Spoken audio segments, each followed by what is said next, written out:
Hello guys, gusto ko lang kayong i-update sa gagawin kong ride bukas. Dahil ang araw ngayon ay linggo, June 30, 2024, at bukas July 1, 2024.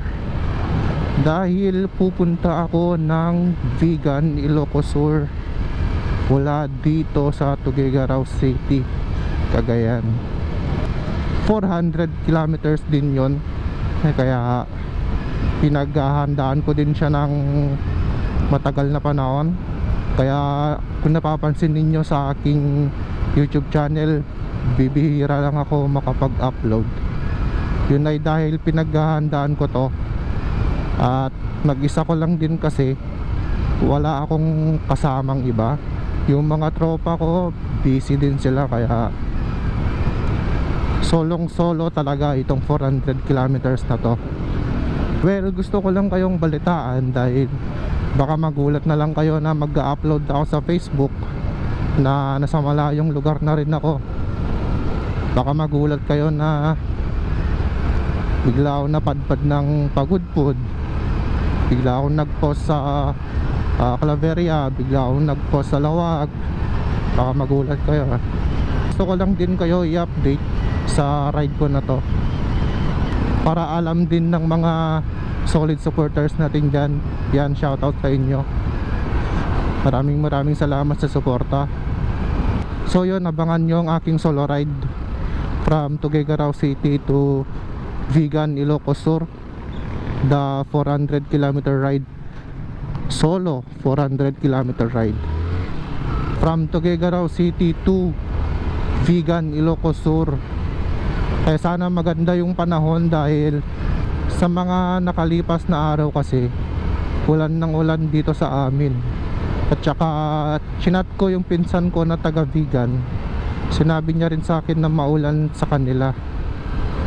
Muulan na din kada hapon, kaya naman medyo nagdadalawang isip ako kung pupunta na ba ako bukas o next week sa Monday, July 8, o kaya naman July 7, linggo. Kaya sana maganda yung panahon ngayon at yung panahon doon ngayon sa Vigan, dahil sinabi ko sa pinsan ko na i-update niya ako kung uulan doon ngayong hapon sa kanila, para kapag hindi umulan doon ng hapon, tutuloy na ako bukas. Dahil kahapon naman dito sa lugar namin hindi gaano umulan, umaambon lang ng mahina. At saka ngayong araw, sikat na sikat yung araw, kaya tutuloy ako. Bali nakadepende na lang doon sa Vigan, Ilocos Sur kung maganda ang panahon nila. Dahil alam naman natin na tayong mga rider ay talagang mahirap magmotor kapag malakas ang ulan, lalo na kapag malayo-layo na tayo, no? Tapos hindi tayo pamilyar sa lugar, nakakatakot din yun. Kaya sana hindi umulan para matuloy ako bukas, July 1. Dahil itong video na to ay i-upload ko ngayong araw din mismo, kaya lang i-upload ko ngayong alas 6 ng hapon. Kaya sa mga solid supporters natin dyan, abang-abang. Maraming salamat sa suporta, shoutout sa inyo. Kaya kita-kita tayo ulit sa susunod na upload ko. Maraming salamat.